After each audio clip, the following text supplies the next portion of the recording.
Hello everyone, আসসালামু আলাইকুম। সবসময় শুনেছি চোরের মায়ের বড় গলা। আজকে 14 নম্বর মসজিদে জুম্মার নামাজ শেষ করে যখন বেরোই, এই ছেলেটা একটা লোকের ফোন নিয়ে দৌড় দেয়। এই অবস্থা তাকে পাবলিকে ধরে, কিন্তু এখন সে অস্বীকার করে। আপনি তার কথাগুলো শোনেন, তাহলে বুঝতে পারবেন।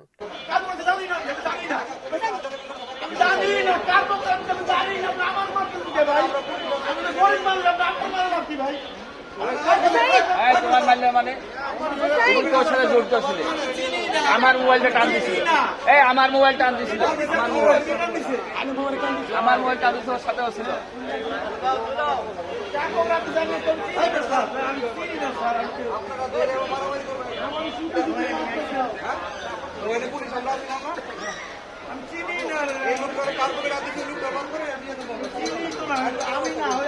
আরে ভুল লোককে ধরে নিয়ে আসছে।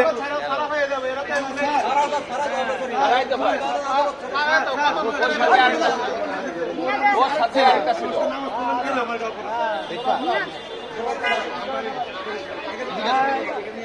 সাইড প্লেস দাঁড়াও দাঁড়াও, তুমি তো আমির